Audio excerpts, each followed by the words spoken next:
네, 안녕하세요, 여러분. 미국 주식 읽어주는 여자 주식누나입니다. 7월 13일 화요일 아침, 우리가 잠든 사이 밤새 미국 증시에선 어떤 일이 있었는지 체크해드리도록 하겠습니다. 이날 뉴욕 증시는 코로나19 우려 지속에도 기업들의 2분기 실적 발표를 앞두고 실적 기대감이 커지면서 3대 지수 모두 상승했습니다.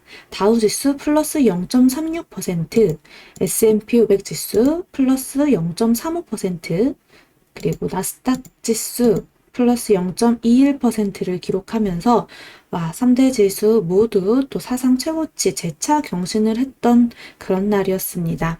최근 급락세를 보였던 미 국채금리가 전일 급 반등한 데 이어 이날 소폭 상승하는 등 안정된 흐름을 보인 점도 긍정적으로 작용되었습니다. 이날 미 국채금리는 6월 소비자 물가지수 그리고 제롬 파월 페드 의장의 상하원 의회 증언을 앞두고 소폭 상승세를 보였습니다. 미 동부 시간 오후 3시 기준 10년물 국채금리가 전거래일 대비 1.07 베이시스 포인트 오른 1.364%에 거래됐고 통화정책에 민감한 2년물 국채금리는 1.27 베이시스 포인트 상승한 0.229%를 나타냈습니다. 30년물 국채금리는 0.79 베이시스 포인트 오른 1.987%를 기록했습니다. 그리고 6월 소비자 물가지수와 제롬 파월 페드 의장의 이 상하원 의회 증언을 앞두고 투자자들의 관망 심리가 좀 커지는 모습이었다라고 볼 수가 있는데요. 월스트리트 저널에 따르면 오는 13일 발표되는 6월 CPI가 전월처럼 5% 오르고 근원 CPI는 4% 상승할 것이라고 예상하고 있습니다. 물가 상승률이 지속해서 오를 경우 이 페드의 조기 긴축 우려는 역시나 또 커질 수 있는 그런 전망이 나오고 있는데요. 다만 토마스 바킨 리치먼디 연방준비은행 총재는 미 고용시장이 자산 매입 프로그램을 축소하는 테이퍼링에 나설 만큼 충분히 회복되지 않았다라고 주장하면서 조기 긴축 우려는 완화되는 모습이었습니다. 파월 페드 의장이 이 14일부터 양일간 의회 상하원에서 증언을 할 예정인데 이 시장에서는 과연 이날 어떤 정책의 그 변화가 있을지 매우 주목하고 있는 모습이니 우리도 또 이 파월 의장의 발언에 따라 증시가 또 출렁일 수 있다라는 점 체크하면서 상시 대응하면 좋겠네요. 또 코로나19 델타 변이 확산 우려는 여전히 좀 지속되고 있는 모습입니다. 미국에서 전체 인구의 48%가 완전히 코로나19 백신을 접종한 가운데 백신 접종률이 낮은 지역을 중심으로 코로나19 확진자 수가 빠르게 증가하고 있는 것으로 전해졌습니다. 독일에서는 델타 변이로 인해 코로나19가 다시 확산세로 돌아서면서 마스크 착용 의무 등 방역 조치를 지속하기로 했다고 합니다. 영국은 델타 변이 확산에도 오는 19일 예정대로 모든 규제를 완화하기로 했지만 당분간 실내에서는 마스크를 계속 착용하는 것을 권고하기로 했다고 하네요. 또 한편 이스라엘은 이날 면역력이 약한 성인 일부에게 제한적으로 코로나19 백신의 부스터샷 접종을 승인했다고 합니다. 이날 국제유가는 코로나19 델타 변이 확산 우려 등에 하락하는 모습이었는데요. WTI 8월 인도분 가격은 전거래일보다 0.46달러, 마이너스 0.62% 하락한 74.10달러에 거래 마감되었습니다. 우리 그러면 이제 좀 종목별로 다시 보면 기술주, 빵주를 보면요. 약간 엇갈리는 모습이죠. 구글 같은 경우는 1.16%나 이렇게 구글 A 이렇게 올랐고, 근데 페이스북, 넷플릭스 모두 강보업권에서 거래를 마치는 모습입니다. 근데 반면에 애플과 아마존은 조금씩 이렇게 급상승했다가 빠지는 흐름 나타났죠. 그래도 진짜 흐름이 정말 강하다. 부럽네요. 우리의 이 종목들도 좀 어제 사실 지수는 좋았어도 뭔가 개별적으로 이제 대형주에서는 팡팡 치고 가는 게 이렇게 눈에 띄지는 않았죠.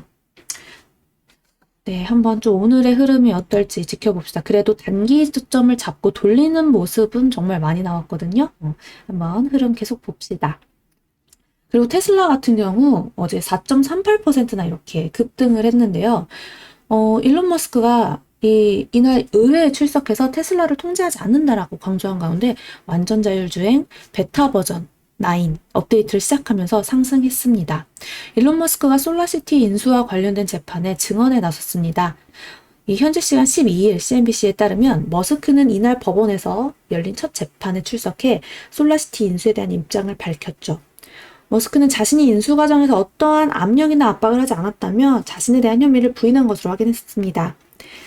앞서 테슬라의 주주들은 솔라시티 인수 결정으로 인해 테슬라가 손해를 봤지만 머스크와 이사진들은 오히려 이득을 취했다며 소송을 제기한 바 있습니다. 주주들은 머스크가 테슬라에 최대 26억 달러에 달하는 피해를 끼쳤다면서 이 돈을 회사에 되돌려줘야 한다라고 주장한 상태인 거고요. 이어서 솔라시티를 인수하는 과정에서 머스크가 이사회에 인수가를 올리도록 압박했다며 솔라시티 인수에 결정적인 역할을 한 만큼 책임을 져야 한다라고 강조하고 있습니다. 한편 이와 관련해 머스크는 오늘 미국 시간으로 어제죠. 이제 열린 그 재판에서 자신은 이번 솔라시티 인수와 관련해 어떤 회유나 압박도 하지 않았다라고 밝혔죠. 머스크는 이번 인수 과정에서 금전적 이익을 취하지 않았다면서 아울러 이사진에게도 끼친 영향도 이 사실이 아니다라고 강조했습니다. 또 솔라시티의 인수는 엄연한 주식 거래였고 두 회사가 거의 동일한 비율로 주식을 소유했기 때문에 자신에 대한 이 혐의에 대해서는 이렇게 동의하지 않는다라고 덧붙였네요. 어떻게 또 갈지 일단 뭐 다행히 이렇게 주가는 쭉 살려냈네요. 그리고 종목별로 쭉 한번 체크해 볼게요. 뭐 이제 반도체 쪽 무난한 흐름 이어가고 있었고요. 또 여기 소프트웨어 쪽 어제 많이 급등했던 섹터는 좀 오늘 한 차례 쉬어가는 흐름 나타났고요. 월트 디즈니의 상승이 또 급등한 모습 보였죠. 이 디즈니와 마블의 영화 블랙 위도우가요. 개봉 첫 주말 극장에서만 8천만 달러를 벌여들여서 북미 박스 오피스 1위에 올랐다고 합니다. 코로나19 사태 와중에 개봉한 영화 중 가장 많은 수익을 올렸어요. 또 월트 디즈니는 디즈니 플러스 판매로 6천만 달러를 더 벌었다고 하네요. 사실 저도 주말에 블랙 위도우 봤어요. 정말 재미있더라고요. 저는 한번 CJ 가서 봤는데요. 근데 좀 안타까운 건 전 건대 입구 지점을 갔었거든요. 근데 주말 6시 영화였는데도 정말 텅텅텅 비어 있더라고요. 심각할 정도로 그냥 전세 낸 줄 알았어요. 그 정도로 진짜 힘들겠구나 영화관. 이런 생각도 했고 또 네, 재밌습니다. 월트 디즈니가 더 갈 수 있을런지 체크해 볼까요? 그리고 월트 디즈니뿐 아니라 지금 우리나라 관련주 어제 로블록스 관련 OTT 관련주 엄청 좋았죠 흐름이. 그런 것들은 좀 계속해서 또 지금 너무 신고점을 만들고 있어가지고 투자자분들이 뛰어들기 무서워하고 어려워할 수 있는데요. 뭔가 앞으로 계속 좀 미래 산업성 앞으로 계속 상승할 수 있을 것 같은 그런 흐름 있잖아요. 산업 흐름. 로블록스가 지금 좀 그렇죠. 5월에 이제 실적 발표하고 고점 찍고 쭉 밀렸었는데요. 6개월 동안 보면은. 여기서 이제 전고점이 한번 여기 나왔죠. 근데 지금 또 조정을 받고 있다가 이제 2분기 실적 발표가 다가오면 과연 로블록스는 어떻게 움직일지 저는 개인적으로 한번 지켜보고 있습니다. 우리나라에선 사실 뭐 이재명 테마주다 뭐다 해서 또 로블록스 관련주들이 슝슝슝 잘 가기도 하고, 뭐 흐름이 좋긴 한데, 근데 로블록스 관련주는 포트에 하나쯤은 계속, 사고 팔고 하든 아니면 뭐 아래에서 잡으신 분들은 그냥 끝까지 끌고 가보는 건 어떨까 싶어요. 뭐 제가 너무 많이 로블록스 관련주들은 정리해오고, 2월부터 정리해오고 같이 매매하고 있어서 이제는 정리 따로 안 해드려도 아시죠? 모르시는 분들은 제가 라이브 방송에서 또다시 공부시켜 드릴 테니까요. 오늘도 낮 12시 라이브 방송에 들어와 주세요. 자, 그리고 또 이번 주 실적 발표하는 은행주들 여전히 어제에 이어서 오늘도 큰 강세 흐름 나타내고 있습니다. 매번 어닝 시즌의 문은 이 금융주가 먼저 엽니다. 13일에 JP모건 그리고 골드만삭스가 실적 발표하고요. 또 14일에는 웰스파고, 뱅크 오브 아메리카, 또 시티그룹, PNC 파이낸셜, 블랙록, 15일에는 모건 스탠리 등이 잇따라 실적을 발표합니다. 모두 다 흐름 이어가고 있죠. 어제도 우리나라 대형 은행주들 하방에서 좀 자리 잡고 돌리는 모습 많이 나왔는데 오늘 이어서 어떻게 움직일지 영향을 좀 받을지 한번 체크하면 좋겠네요. 오랜만에 기관 외국인 수급 들어온 종목들도 보이더라고요. 지금 이제 월가에서는 산업 전반에서 호실적이 나올 것으로 기대는 하고 있어요. 팩트셋에 따르면 S&P 500 기업은 지난 2분기에 1년 전보다 무려 64% 늘어난 순이익을 냈을 것으로 관측을 했었는데요.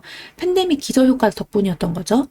특히 지난해 팬데믹발 경제 둔화로 큰 어려움을 겪었던 금융과 산업 섹터에 이런 경우 좀 순이익이 2배 이상 늘었을 것으로 전망하고 있습니다.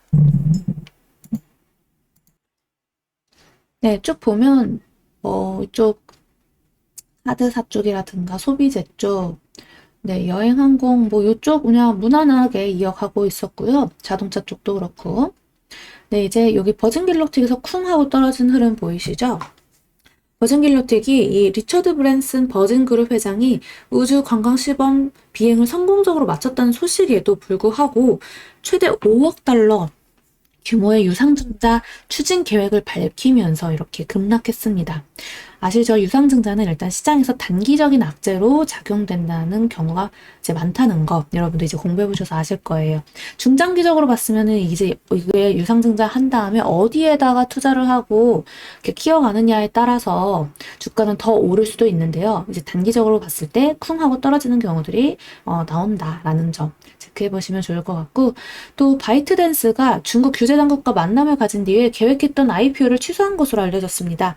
바이트댄스는 그 짧은 동영상 공유 앱 틱톡 아시죠? 저도 주식 누나도 틱톡 채널 있잖아요. 그걸 운영하던데요. 중국 정부 규제 당국이 바이트댄스의 이 틱톡의 데이터 보안에 집중하라고 촉구하자 결국 해외 상장 계획을 백지화했다고 합니다. 바이트댄스 관계자는 CNBC와의 인터뷰에서 IPO 관련 소문이나 추측에 대해서 언급하지 않겠다라고 말했다고 합니다. 이번 상장 연기는 최근 중국 규제 당국이 지난달 미국 뉴욕 증시에 상장한 중국의 차량 공유 업체 디디추싱, 이 디디추싱에 대해 조사에 들어간다는 소식 이후 나온 것으로 중국 당국의 해외 상장 규제에 따른 조치라는 분석이 나오고 있습니다. 자, 그럼 이제 우리 오늘장 또 어떻게 흘러갈지 봐야 되는데요. 일단 어제 월요일장 매우 강했습니다. 코스피에는 외국인과 기관 양매수로 들어와서 흐름이 좋게 마감되었어요. 오늘도 이어서 상승 흐름 보여줄지 아니면 뭐 옆으로 가더라도 좀 견고하게 잘 버티면서 위로 올라가는 흐름 보여줄지 우리 또 체크해 봐야겠죠?